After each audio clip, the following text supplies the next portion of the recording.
University Institute for Social and Policy Studies published an article entitled Lessons from Get Out the Vote Experiments. They found that personalized messages delivered in a conversational manner over the phone may be as effective as canvassing. And as you know, we can't do canvassing right now. They also found that the manner in which the messages are delivered, whether they are personal and conversational, is more important than the content of the message themselves. Reclaim Our Vote phone banks are unique. There really is nothing quite like them. And it's our goal today to provide for you the skills and tools to become a first-rate phone banker for Reclaim Our Vote. Our first speakers are Lisa Farino and Nirvana Nurse.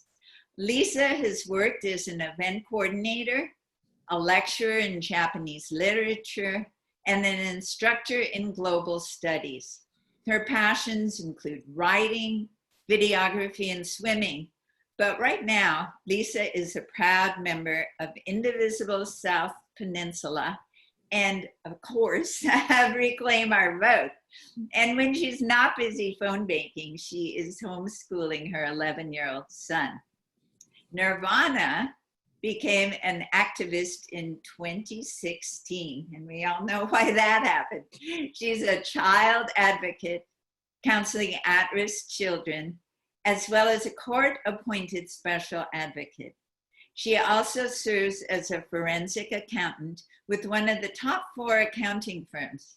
Nirvana says, I have my father's tenacity and courage, my mother's kindness and quiet smarts, which drives me to do the best for others as they did for me.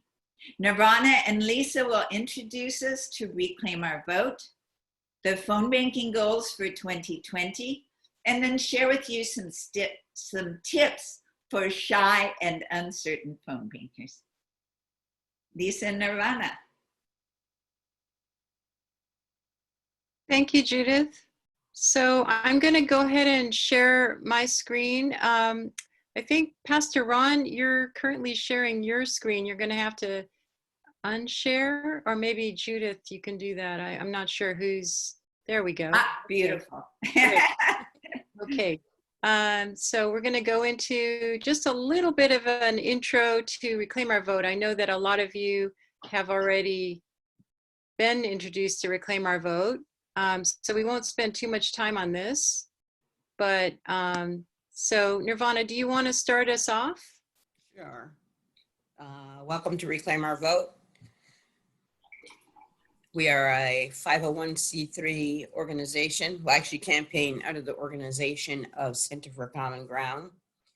We have approximately 17,000 volunteers nationwide, and I know that number is a bit higher right now. And we're reaching out to millions of voters of color in voter suppression states. We help deregistered voters of color get re-registered through phone bank calls and postcards. And we help registered voters of color get to the polls at election time. In 2020, we are concentrating on Texas, North Carolina, Alabama, Mississippi, Arizona, Georgia, and we recently added Florida and South Carolina. We are on track to make close to 1 million phone bank calls and send 6 million postcards. Maybe we'll alternate, Nirvana. Okay, sounds good. Okay, so this is the board of directors of the Center for Common Ground, and they are, with the exception of one person, all persons of color. And our founding board member and director of Reclaim Our Vote is the incomparable Andrea Miller. And she is supported by all these people, many of whom are with other very important organizations, as you can see. I won't try to name them all. And a lot of them are based on the East Coast. And our partners, our national partners include the NAACP, Black Voters Matter, Resistance Labs, Mi Familia Vota, and so forth. There are many, many organizations actually that have partnered with us. These are some of the most prominent ones. We are working in about 8 states. I say about because the particular states where we have active campaigns can vary. Right now, our major phone bank campaigns are in North Carolina, Arizona, Texas, and Alabama. But we are going to add many states in the very near future. This is about 1 month out of date. We need to update this slide, but we have made close to 500,000 phone bank calls, I would say, at this point. Again, we made a lot of calls for the Georgia primary and for the Texas runoff election. That's why those numbers are particularly high. But all of these numbers will shoot up over the next month or so. We have sent way more postcards than this. I think the number is getting close to 4.5 million or similar. And we are preparing to put up billboards in many of our target states. Just to mention in passing, how did we select those 8 states? There are 3 basic criteria for which states we're working in. One is that they have 20% or more of their voting population as voters of color. Another criterion is if they are one of our key states in terms of a Senate seat in play. That's not true in Florida, but it's true in every other state that we're working in. And then Florida has a large number of electoral college votes. And so that's an important state for us. And let me turn off my phone. And the final criterion that we use is that they have a large number of electoral college votes.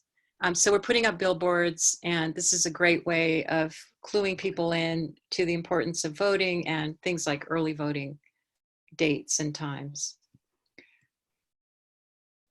Go ahead, Nirvana. Why don't you take this one? We are working in North Carolina on a campaign with the NAACP known as Make Good Trouble Vote Campaign. We're part of the Moral Mondays run by Reverend Barber, who used to be the president of NAACP in North Carolina. Signups at Make Good Trouble vote page include I will vote, I will bring friends and family to vote, I will make phone calls. So that's the pledge to vote. We're trying to create a community of voters, and we will reach out to deregistered voters again through postcards, and we'll call them during North Carolina's special early voting period when voters can register and vote at the same time. We've also sent hundreds of thousands of postcards to these voters. And when we say creating a community of voters, we're trying to make sure that we are not just taking care of them now or helping them out now, but in the future as well, and elevate them so they can help themselves with the knowledge that we've provided. This is one of the pages you're going to see when you do the Make Good Trouble Vote campaign, and to the right, that's where people can check off and decide which pledge they would like to do. Next.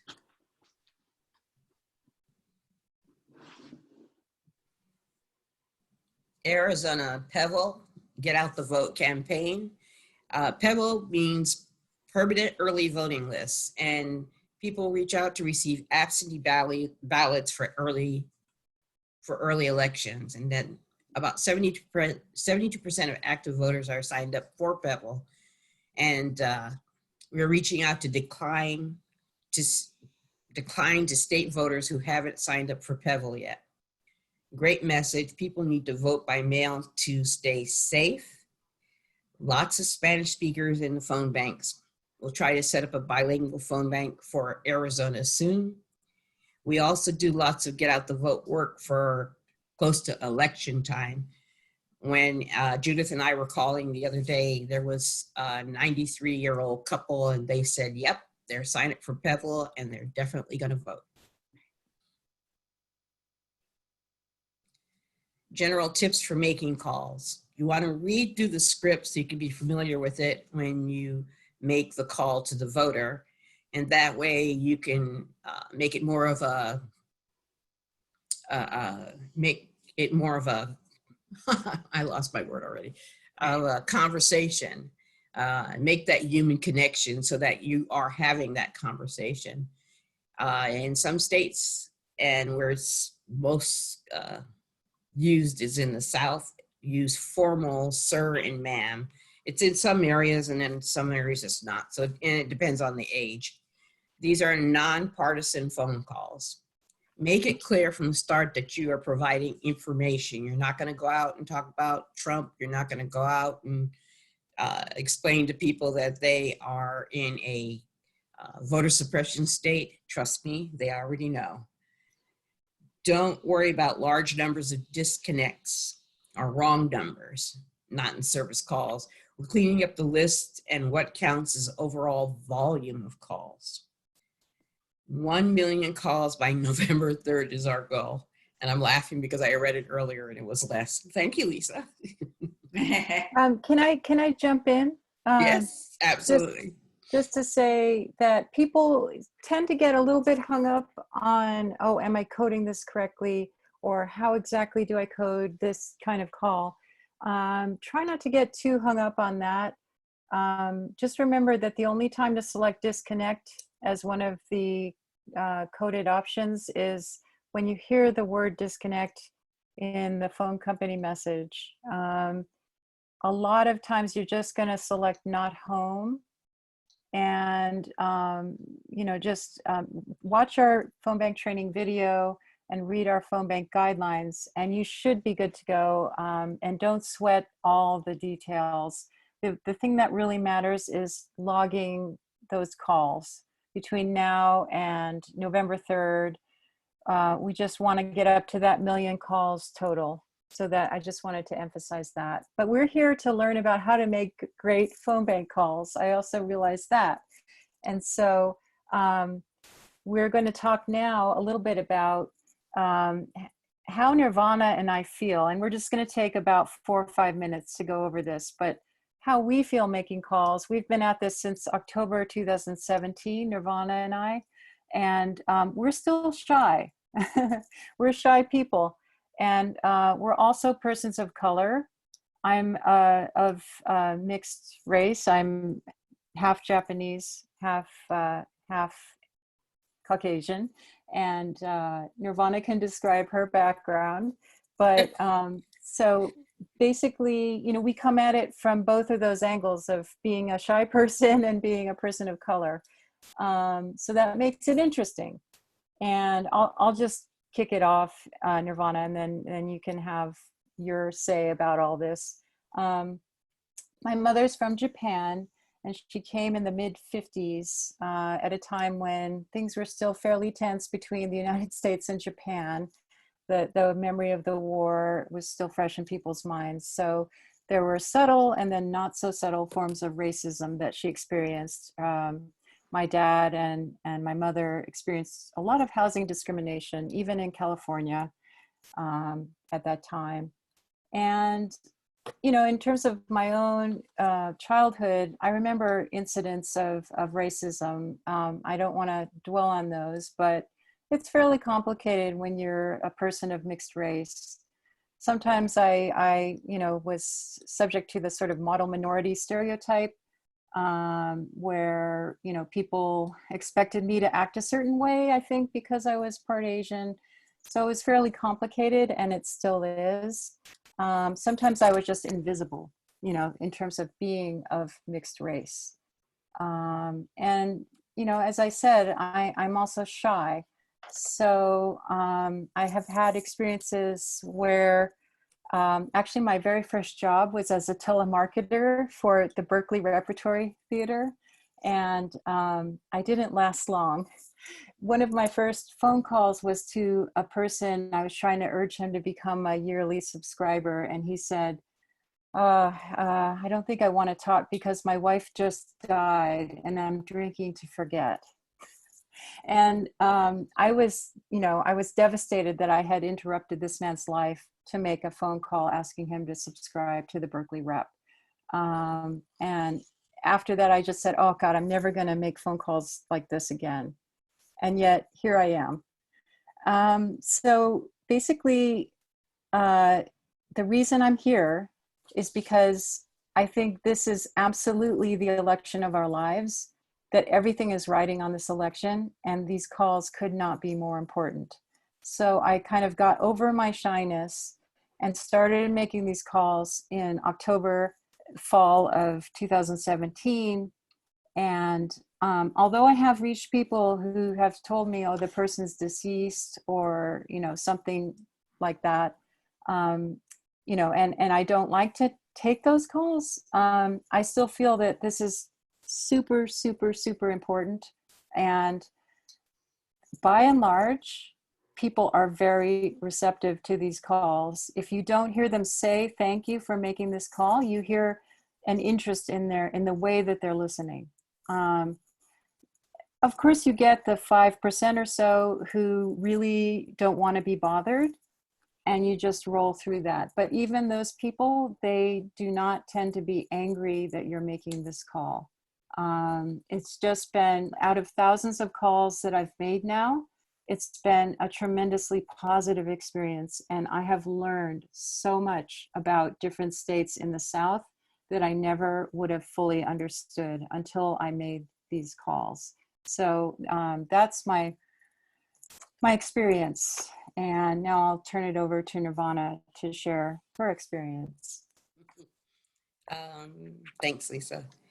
I am still very shy, as you guys can tell sometimes when I'm doing a phone bank or even like right now. But this is extremely important to me from day one when Lisa and I used to be with National Voter Corps. I wanted to work with the South. And then lo and behold, we did reclaim our vote, and Lisa and Andrea connected while we were still working on National Voter Corps, but then we went ahead with reclaim our vote. And for me, with my childhood, it was, I have 9 siblings, and that was kind of our shield from the world. I was on the, I was kind of on the, on the spectrum of having Asperger's, but I was never really diagnosed. And it's a very hard thing to be in there, in that bubble, because people don't understand when you explain something to them or you talk to them, because the whole time, because you're in that bubble by yourself, you find other ways to entertain. And for me, I read the encyclopedia, and anytime I didn't know something, I would go to the encyclopedia. And when you have that knowledge, and you start, if you raise your hand in class and say it too many times, and the teacher is going to tamp you down and say, we don't want you answering the question all the time. Or you have your fellow classmates who are calling you, hey, Mr. Know-It-All. And for me, even right now to this day, I have that. And it can be disturbing at times, but other times I'm kind of blow it off, because that's kind of the way my dad taught me. As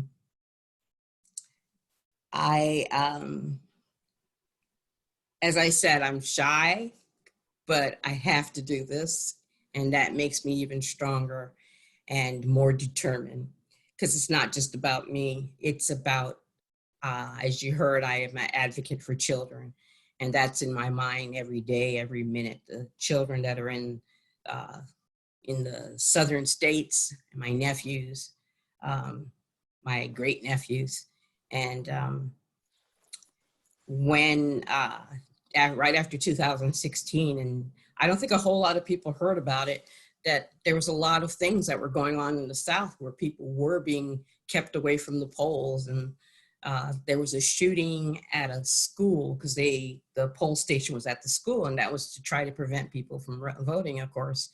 And these are the kind of things that we were trying to bring forward. And I think we've done it pretty good.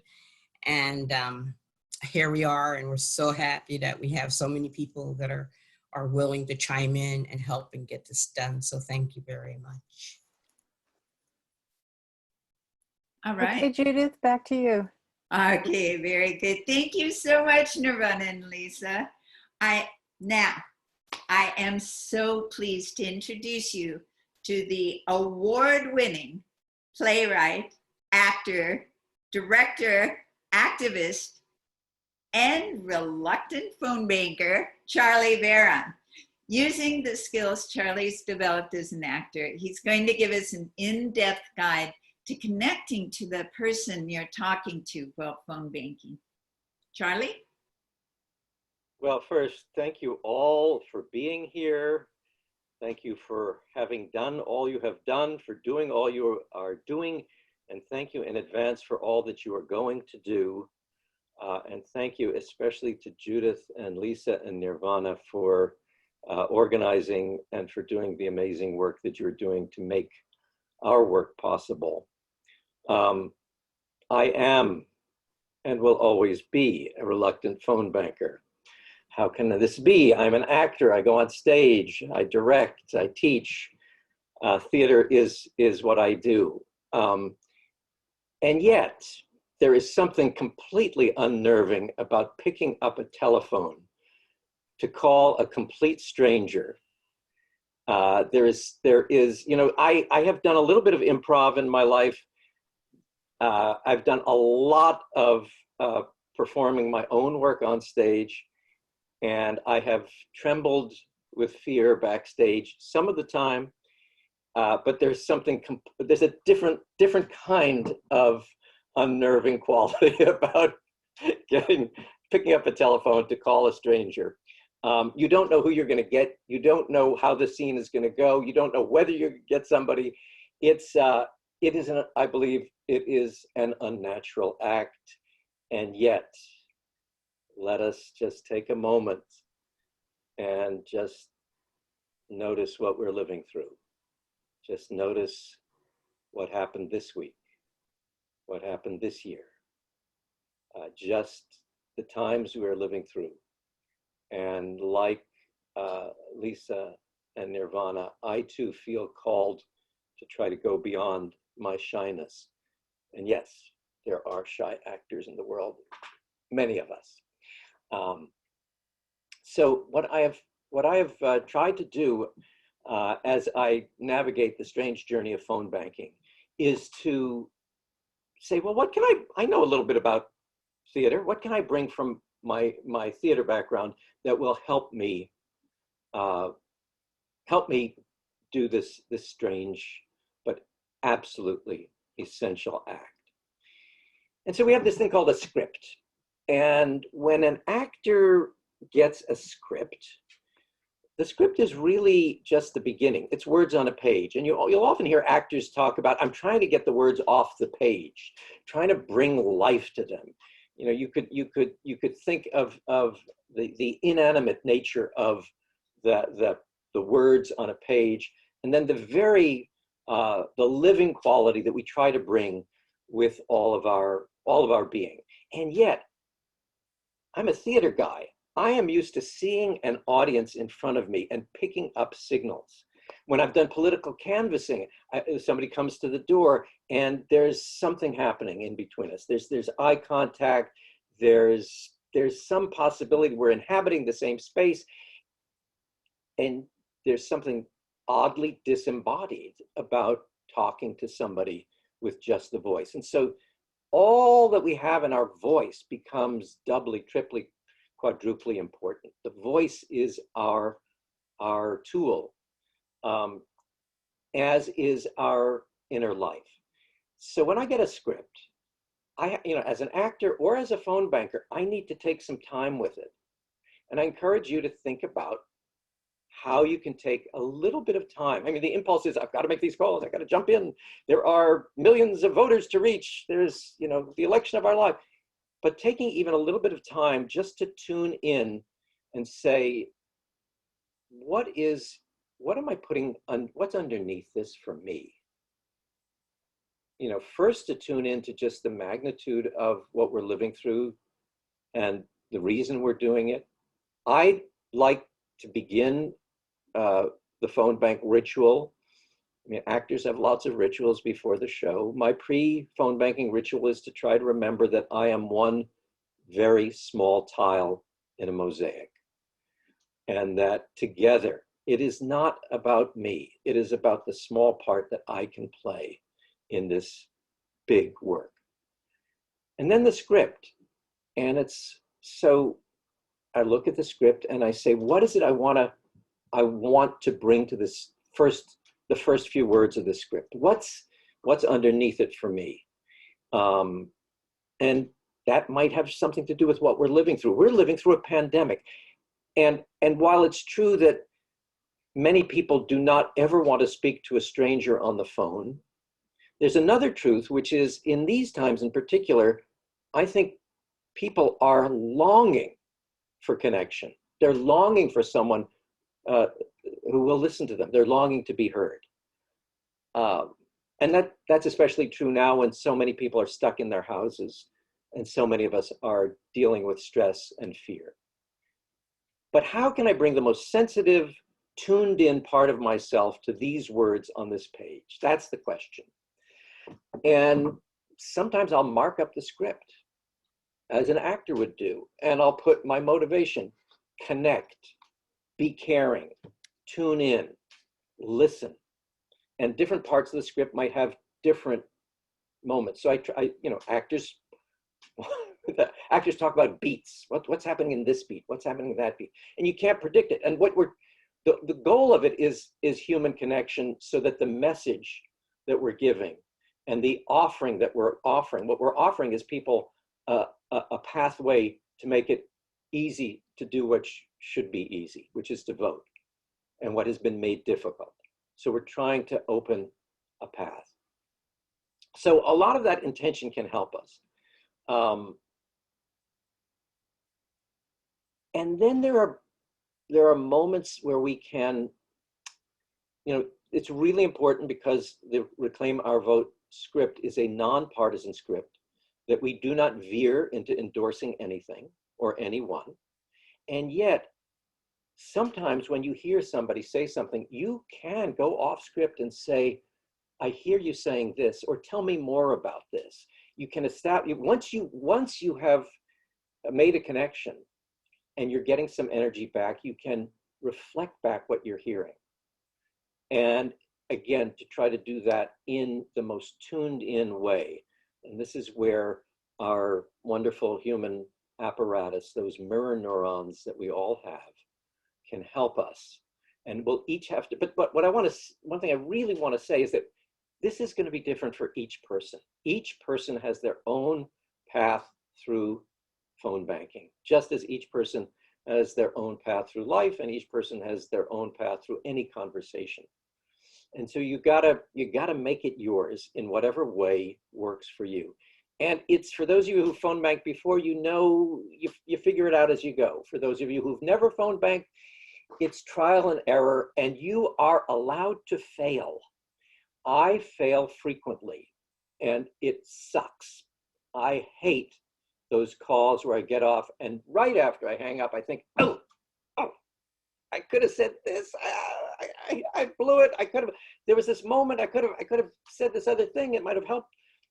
And so but what actors know is that you're going to have bad shows, and you get up the next day and you go back on stage, because each show is a new show. Each phone call is a new call.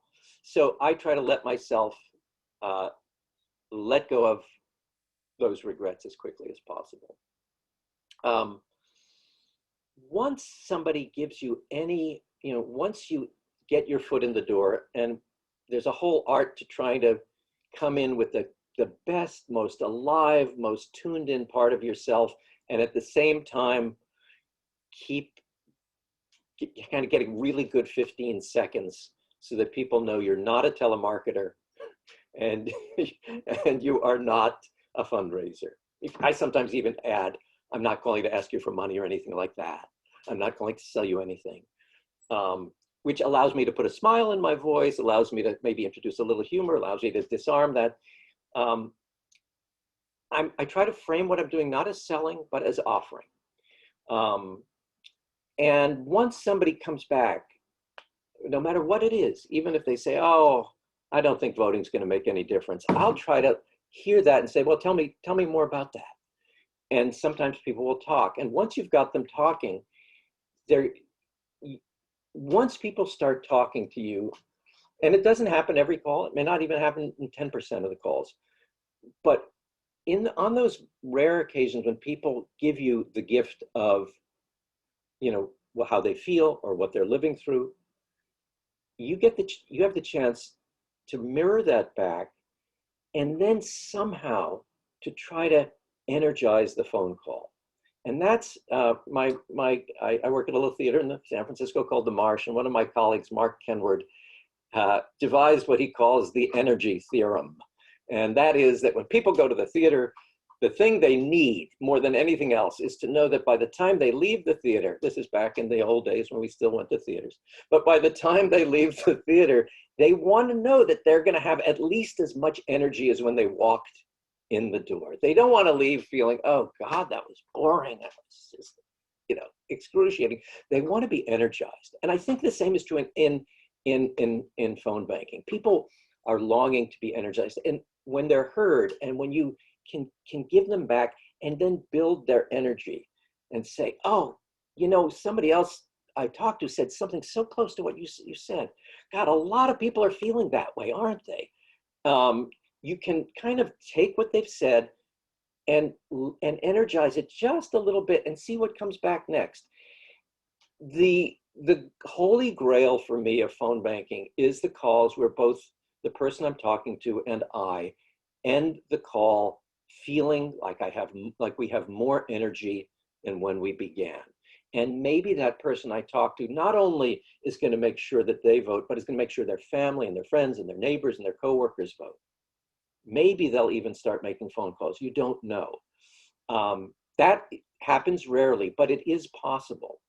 And we want to hold out that hope or that possibility, because when I hold that out, I think I bring the best part of myself to the phone call, the most open, the most caring, and the most tuned in, really, really listening and trying to with only those cues that are coming from those audio, just only from those audio cues, trying to get some sense of who this person is, what's important to them.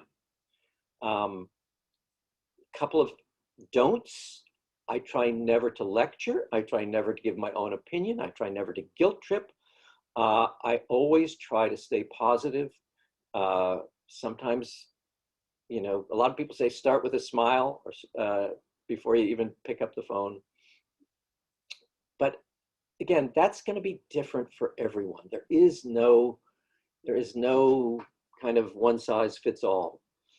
It is, and maybe that's, when I think back to the calls where I've been transformed, where I've learned something from somebody I've talked to and see the world maybe a little bit different, which has happened. I think maybe that's it, is just that ability we have as human beings to listen and to go to some other, to find something we have in common, some mutual caring about the world, about life, about the future. So maybe I'll leave it there.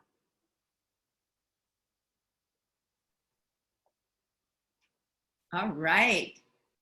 Thank you so much, Charlie, for sharing your wisdom and for sharing some of the tools of your trade. Now I am honored to introduce you to a very special person, Pastor Ron Buford. Pastor Ron is a pastor of the Congregational Church of Sunnyvale. He is a former business owner, a former AT&T executive, and a denominational executive.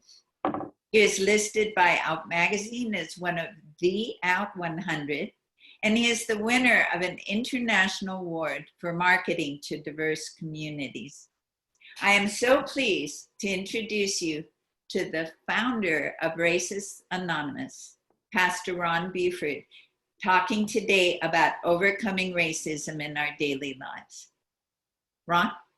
Pastor Ron? Make sure you're unmuted.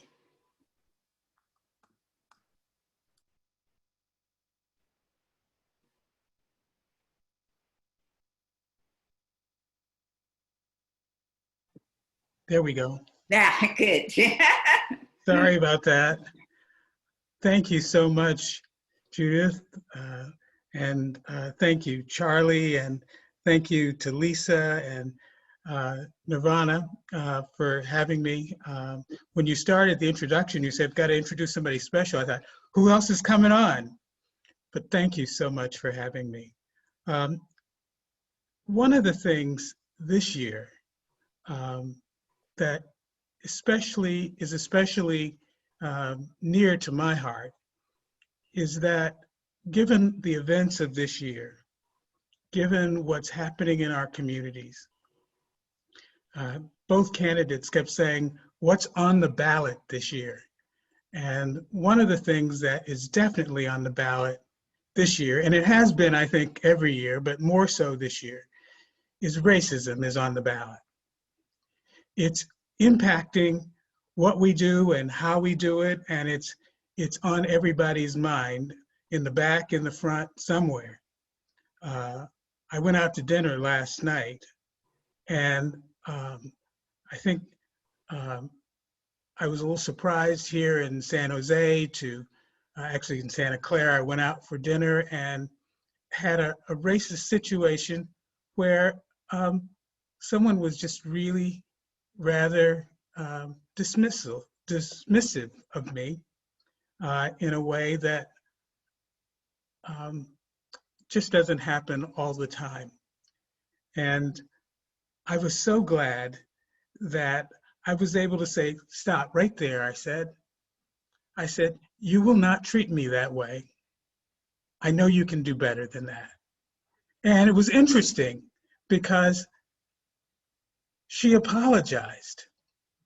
And not only did she apologize, she came over later and explained what was going on. And I just think there's a lot we can do. We can, as the congressman said, if you see something, say something, and it's helpful.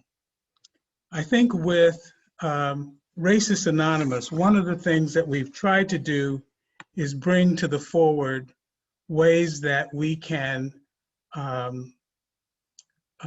help people work through our own racism. One of the things that's perhaps different about Racist Anonymous is this idea that it's not your racism or somebody else's racism that we need to work on as much as it is our own racism. There's a spiritual, African-American spiritual, that says everybody talking about heaven ain't going there. And I feel that way about racism too. It's like everybody talking about ending racism ain't really working on it.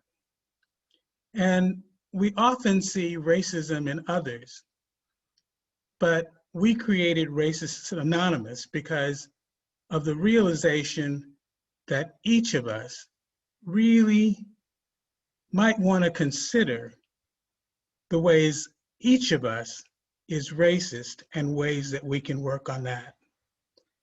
I actually believe, and our experience seems to be showing us, that the more we work on that, the better the world can be for us. Why? Because we all have experienced some racism in our lives. I'm going to start my slide here. There we go. Thank you.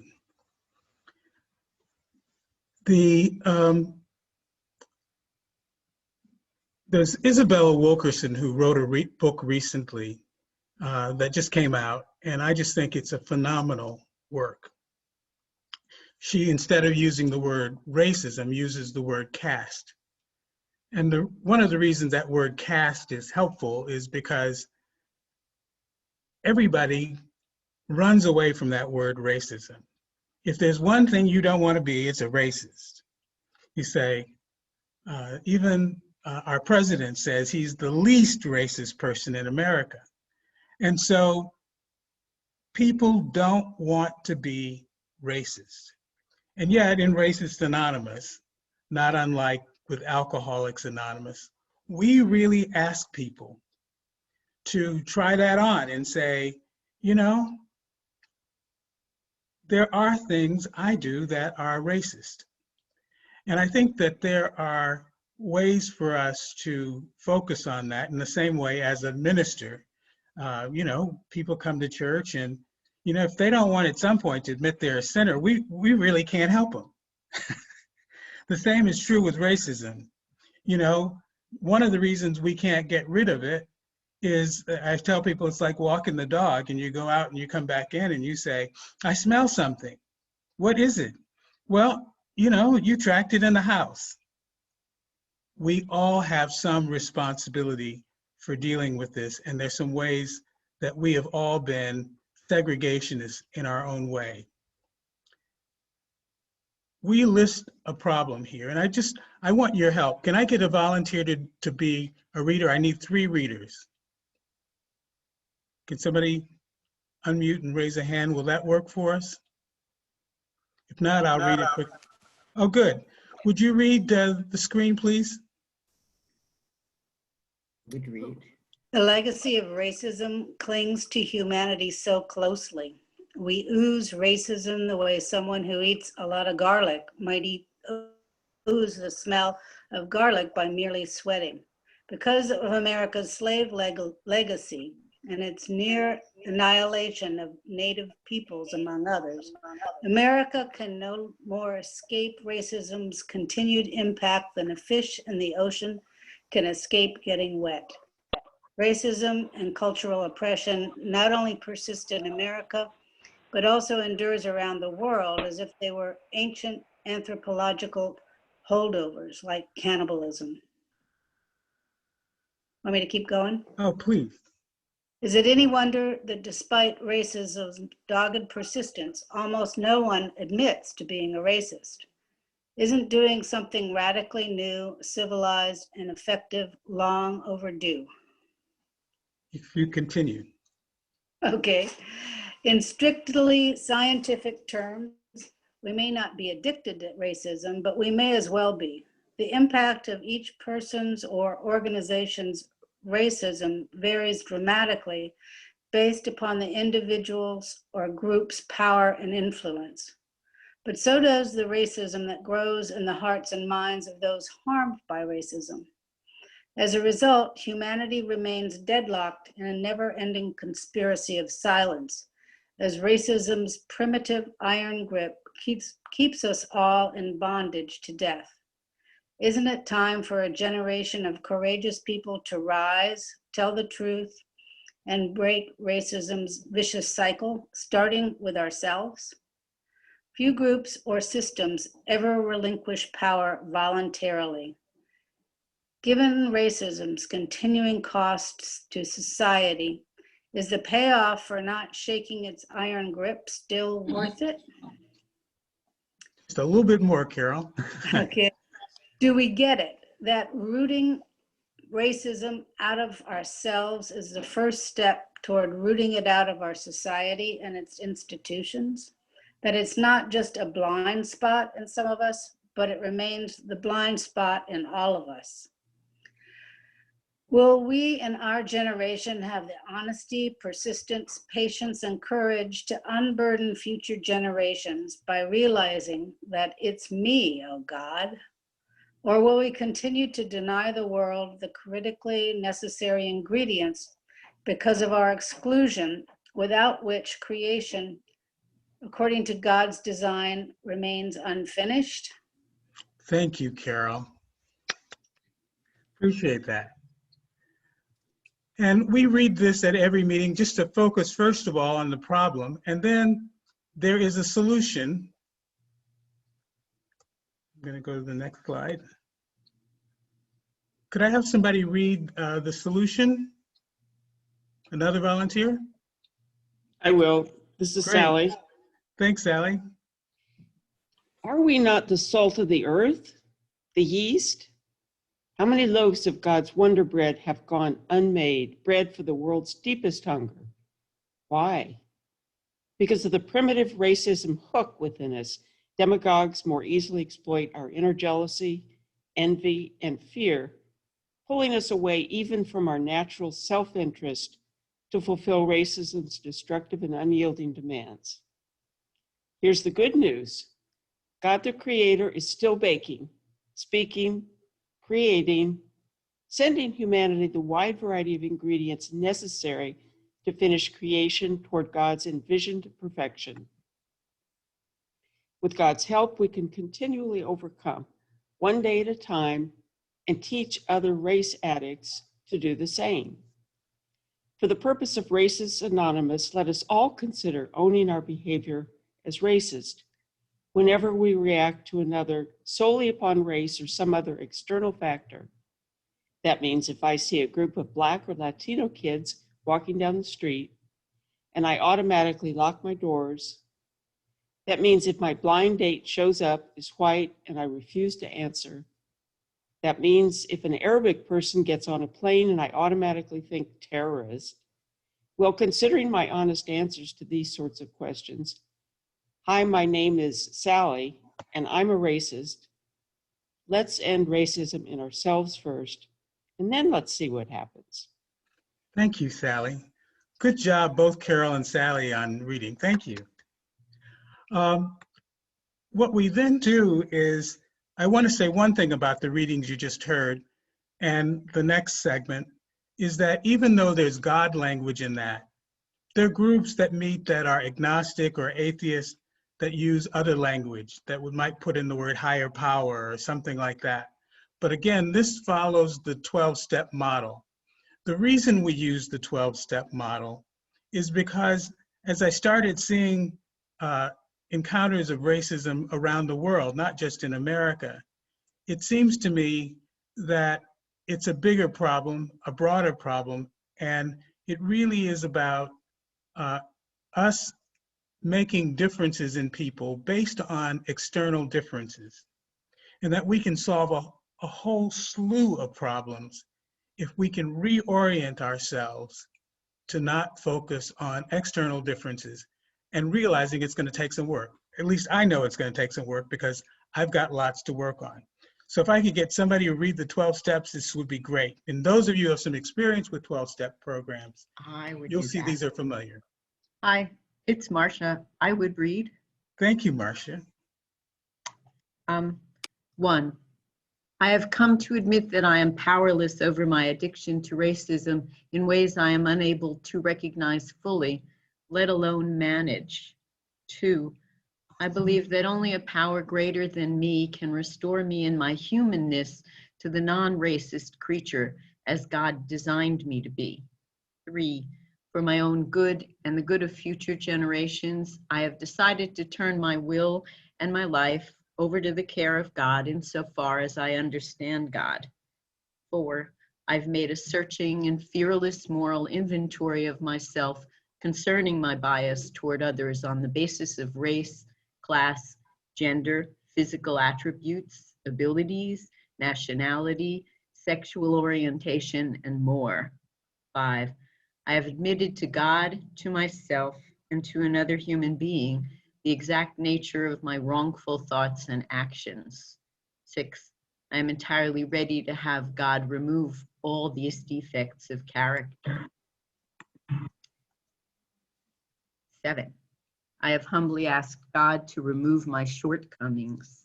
8, I've made a list of all persons I have harmed and am willing to make amends insofar as this is possible.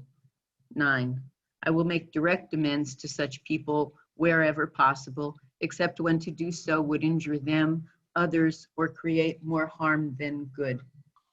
10. I will continue taking personal inventory, and when I behave wrongly, I will admit it promptly. 11. I will continually seek through prayer and meditation to improve my conscious contact with God insofar as I understand God, praying for knowledge of God's will and wisdom for my life, along with the power I need to carry that out. 12. As I have spiritual awakenings as the result of these steps, I will share this message with other race addicts as I seek to practice these principles in all my affairs. Thank you. Very great job. Thank you. Now, what we find, or at least what I find, I can tell you, when I go to these meetings every week, I go to a meeting to work on my racism. I do not go on to the meeting to work on other people's racism. And the beauty of this is it allows us to have discussions about this sensitive topic of racism, because when we come at it from the perspective of ourselves, rather than trying to fix other people, we really get some serious work done.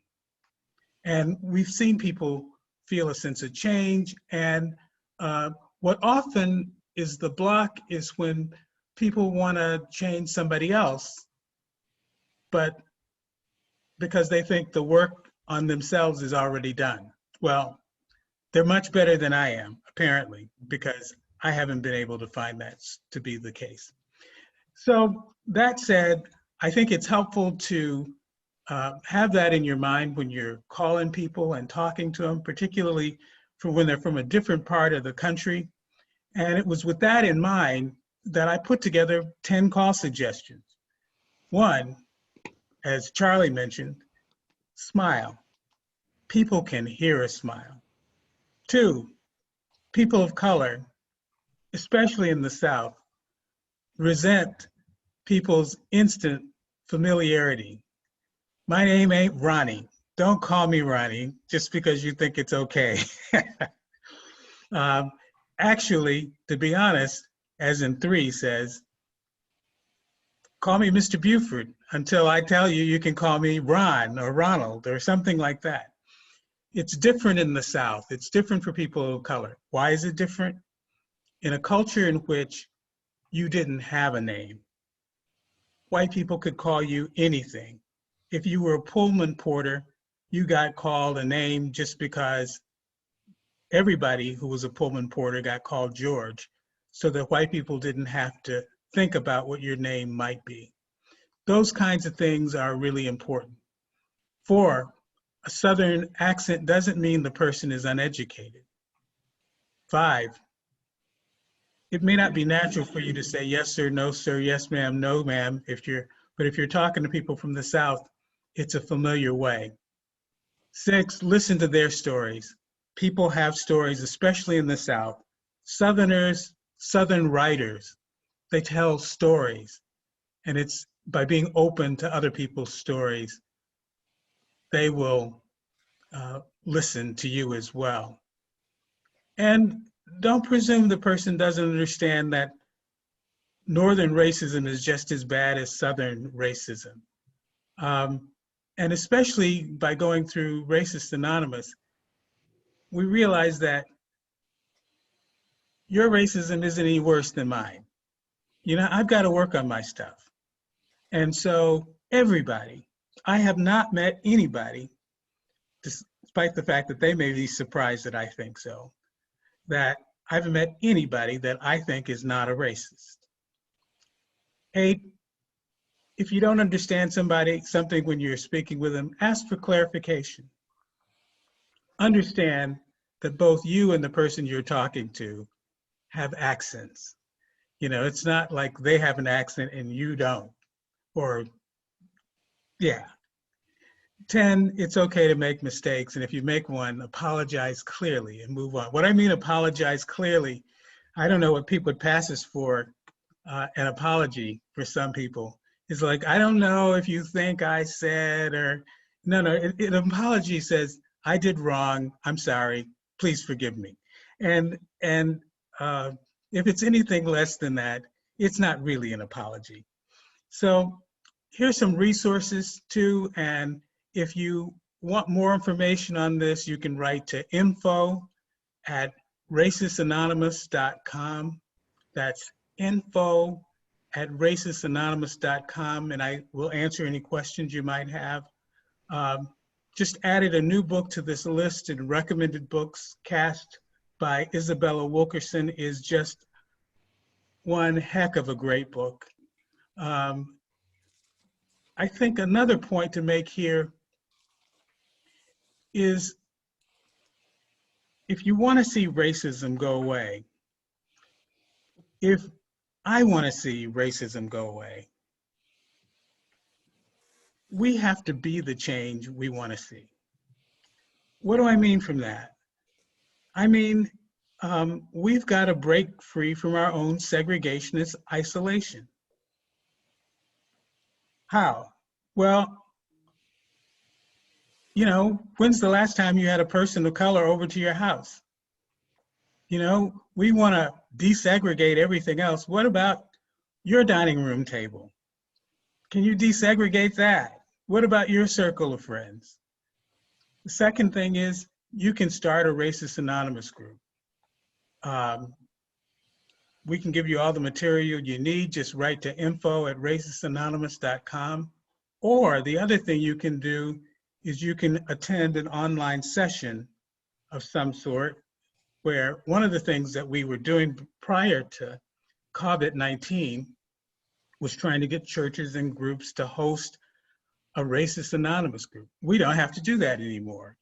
Now that we're all on Zoom, we have Racist Anonymous meetings on Zoom, so people can call in and they don't have to get a whole group of people. They can just, and so it's been great. Last week we had somebody call in from Sweden. We had somebody call in from the United Kingdom. Der Spiegel came out to write an article about this because they said they had some experience with racism in Germany. I don't know if you believe that or not, but anyway. It can happen. So again, the email address is info@racistanonymous.com if you have other questions. I think we've got a couple minutes.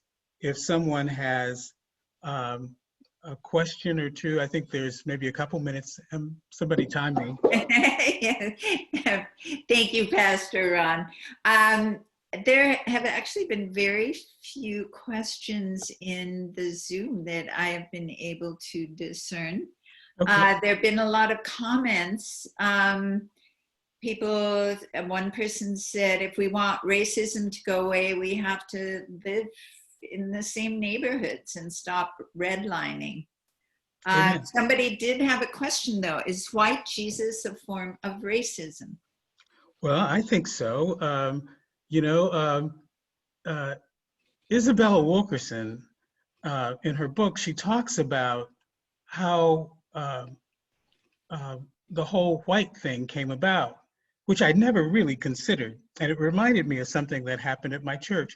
I had a woman from the African continent who was a member, and she said, you know, I didn't know I was Black until I came to the United States. And I thought, what does she mean she didn't know she was Black? And I thought, well, the difference is that being Black or white was not important in Africa, in her African country. And similarly, the thought about what color Jesus wasn't really a big deal in certain places. But in America, it became important. They made Jesus white because, given their hierarchy for white being the best and Black being the absolute worst, Jesus couldn't have been Black. It's kind of like the newscaster said on Fox News, that Jesus is white, the Easter Bunny is white, and Santa Claus is white. All those things have to be so. So I think, yeah, the answer is our racism about the power figures in our society have a lot to do with our racism, I think. Pastor Ron, somebody wanted a copy of the reading list. Would you be able Yes, to copy it maybe and put it in the chat? sure can. And we And, have time and they can, for, they oh, go can ahead. also write to info@racistanonymous.com and I'll send it to them as well. But I'll do that. And what do you say to people who, when we're calling people of color and you don't know if their message is heard because of the way a person sounds? I'm not quite sure if I'm asking this question correctly, but you were talking about the accents and when we're calling people in the South and we're from the North. Can you talk a little bit more about that? I thought it was really great what you said, because we think we're the norm.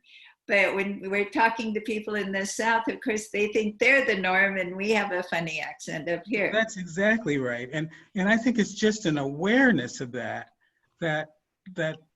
we are not the de facto standard of the end all be all. And just by being mindful of that, we open ourselves to such wonderful possibilities. Very good. Well, I want to thank all of our speakers for today. It's been a really wonderful experience. I want to thank Lisa, Nirvana, Charlie, and Pastor Ron. But mostly I want to thank all of you for spending part of your Saturday with us. At this point, Judith, can I yes. interrupt? Are you saying that we're finished? No, Because I am about to invite everyone who wants to participate in our phone bank training to join no, us. but that's what I meant. I think we have time for just a bit more discussion because it's only 3:08 Pacific time. And I actually I had a follow-up to that question about that I think was in the chat that I think I do have a little more to say about that. Okay, great. There's a little bit of background to that question. People who are calling people of color, and then they say they don't know if their message is being heard because they don't sound Black or Hispanic. I think that is a really important question because that actually came up in our phone banking where a person was phone banking and she was white and she was calling people of color and she was getting kind of mixed reactions or maybe kind of negative reactions where people hung up on her and she was frustrated. So she said, maybe I don't sound Black enough. And so, and she said that out loud. Okay. And this is something that we have to deal with as phone bank trainers. So I would ask Pastor Ron, how would you answer that concern of this phone banker where she said something that was in and of itself culturally insensitive? And there were people there who were persons of color and they were hearing her say, maybe I don't sound Black enough. Oh, yeah, that would be culturally insensitive. And in which case, again, I think, as we said earlier, if you find yourself having said something like that and you come to believe that you probably shouldn't have said it, you apologize. You say, maybe I shouldn't have said that. But I do want to be sure that you're hearing me. I think if a person brings their authentic self to the work, people will receive it. Be authentic, be yourself. Thank you. Any questions for Charlie about connecting with people? Both Charlie and Ron are available for questions, and we'll be asking questions till 3:30, and then we'll start the training for the phone bank.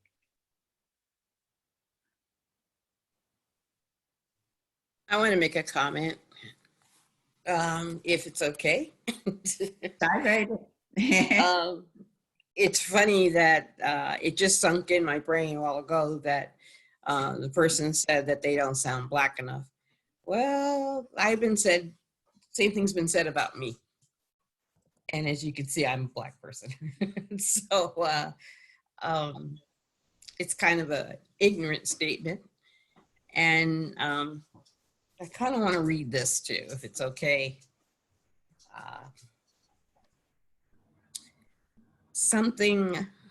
Let's see, someone may think that if they are calling someone of color about voting, that just because they don't sound Black,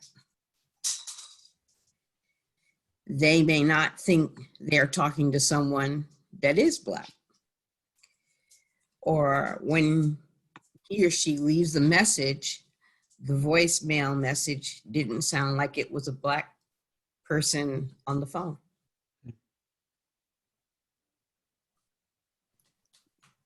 Kind of makes you think. Yeah, it does.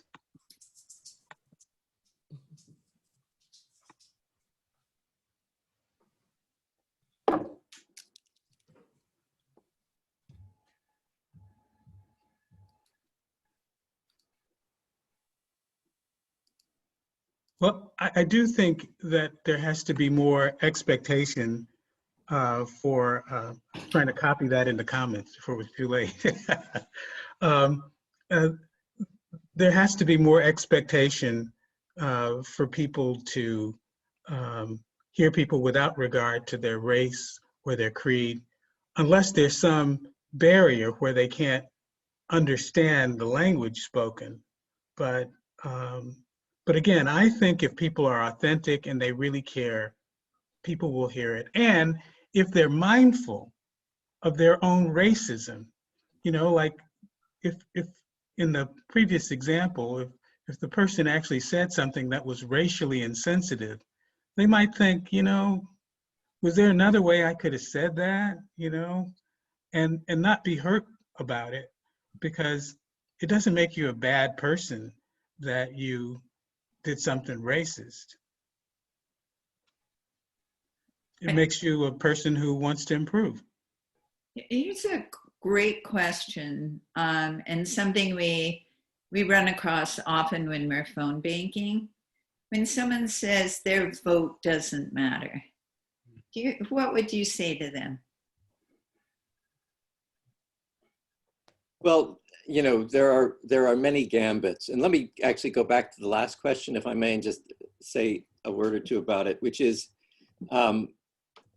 there's this strange thing about phone banking, when you're reaching, there's this yearning to connect, and then there's always calls where you don't connect.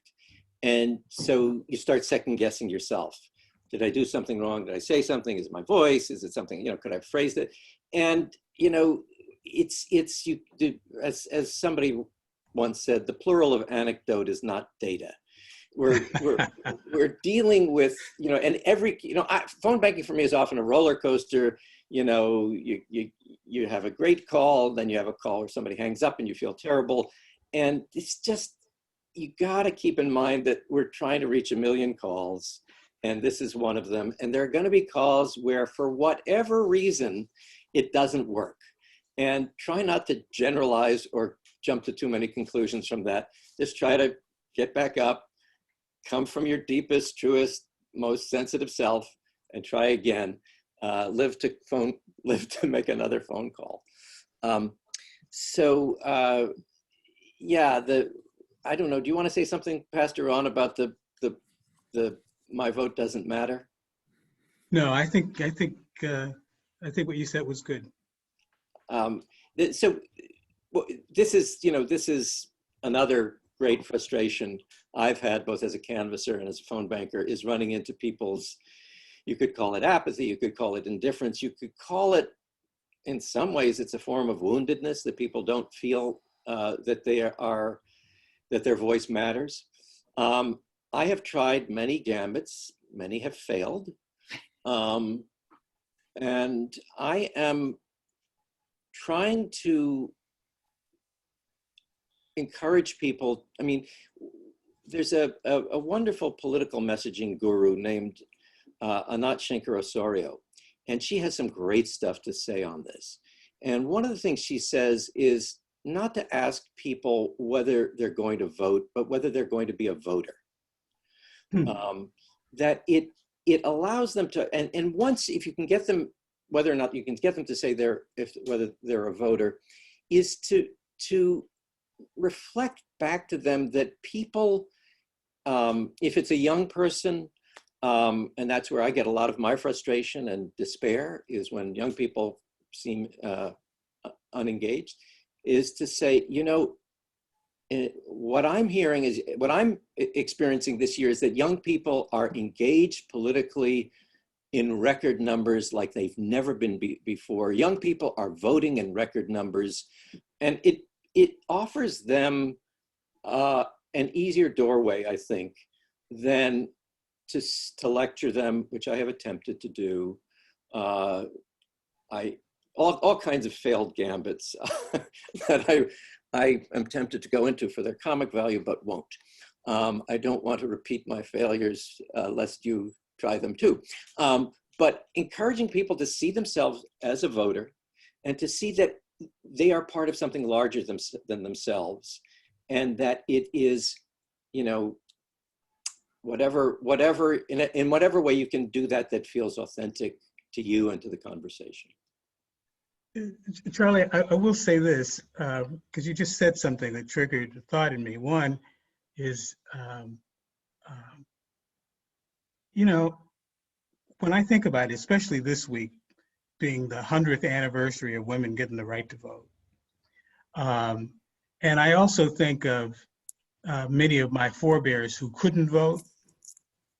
And every time, I'm gonna confess to being a crybaby here, but every time I go to vote, I cry. Because it does matter.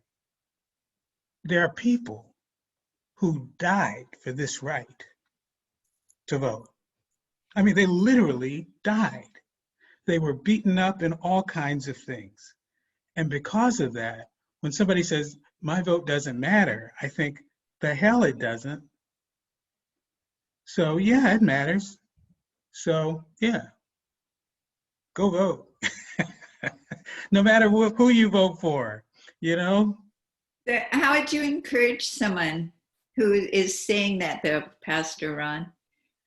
Well, one, I'd remind them of all the people who's, you know, who died for the opportunity to do what they're just throwing away as if it doesn't matter. Consider the value of the vote.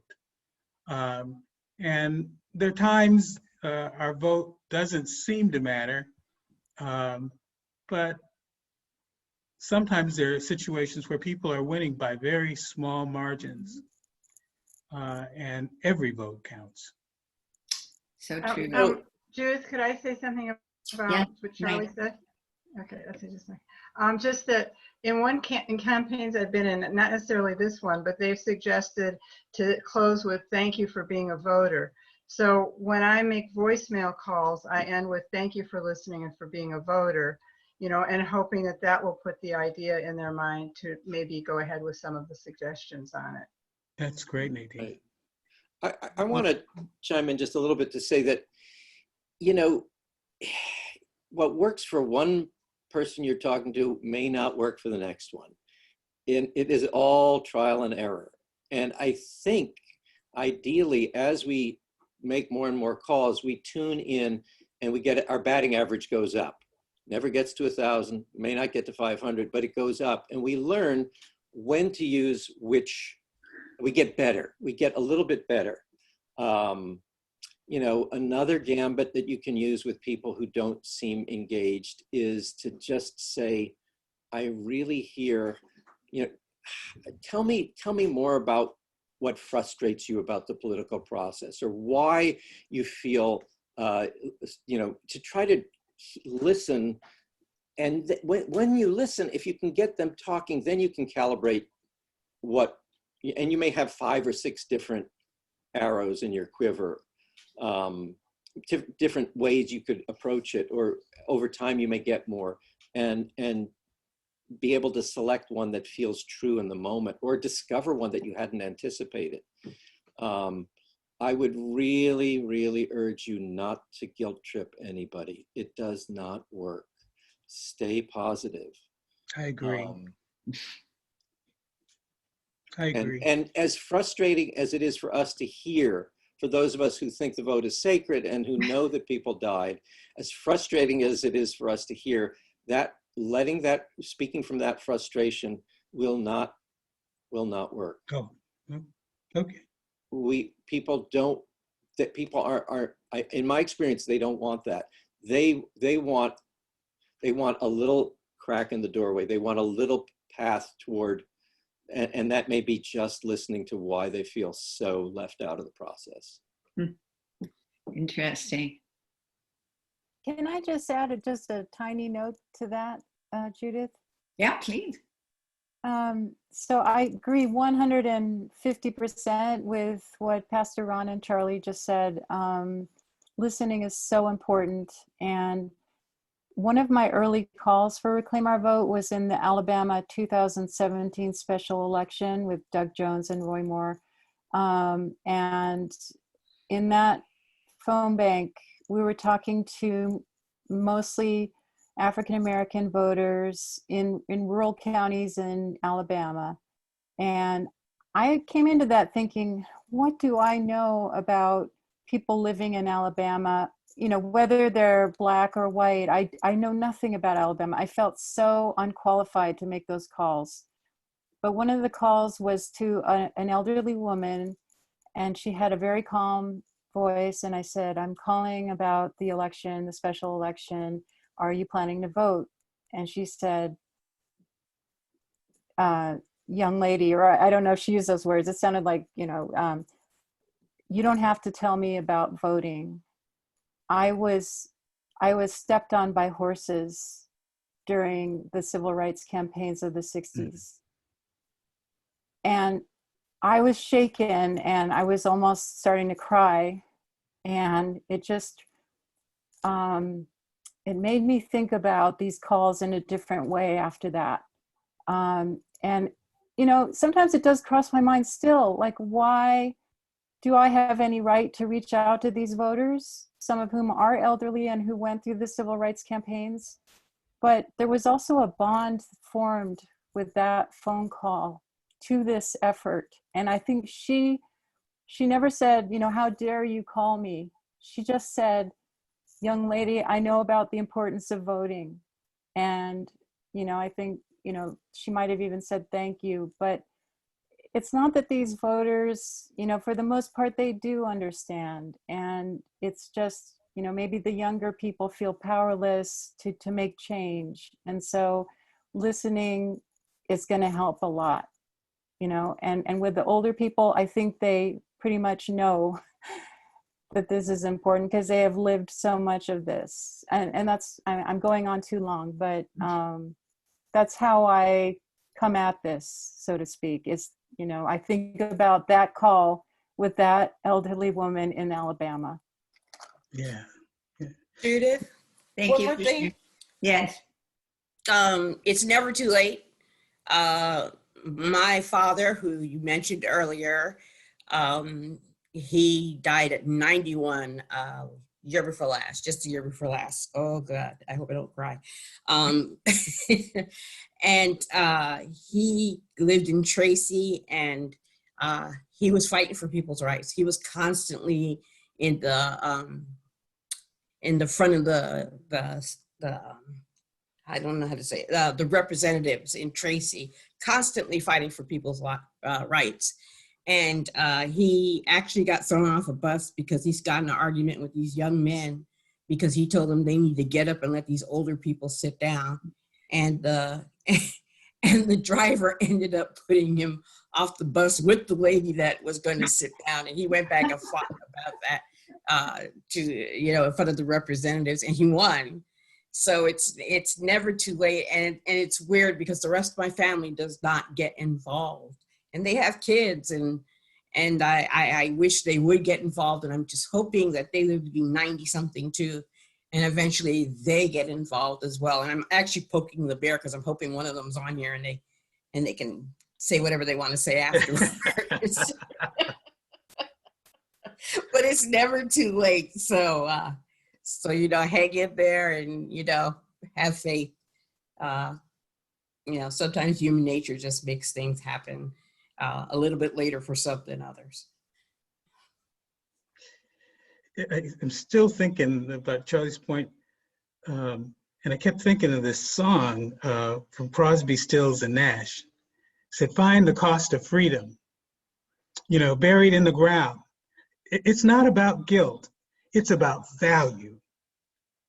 It's about saying, it's expensive, and when you say my vote doesn't matter, the hell it doesn't. It matters. You don't want to decide it with a flip of a coin like in Virginia back in 2017, 18. I see a question in the chat. How can introverts overcome their tendency to not invade somebody else's privacy when phone banking? And I know that Reclaim Our Vote is going to be doing a phone bank training for introverts coming up, I think. It's next week. Next week. And I know the 3 people doing the training, all introverts and all great. But I'm myself an introvert, though I have been standing on stage for more than 40 years. And yes, we are invading, it does feel like we're invading somebody else's privacy. My version of that is I feel like I am, the guy who's calling to sell new heating ducts.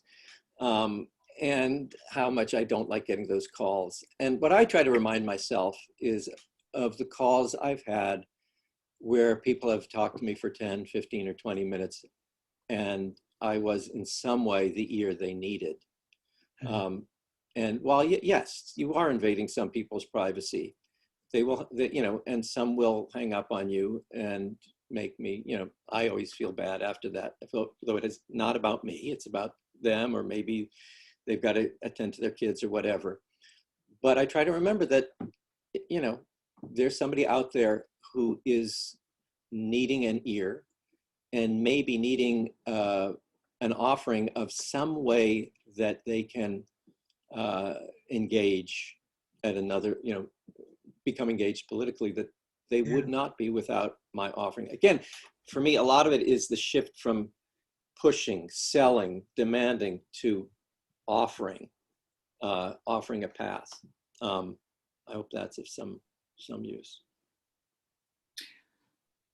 Thank you all so much. It is now 3:30. So thank you, Pastor Ron, Nirvana, Lisa, Charlie, for your points of view, your wisdom. I found it both educational, fun, and really informative. We are offering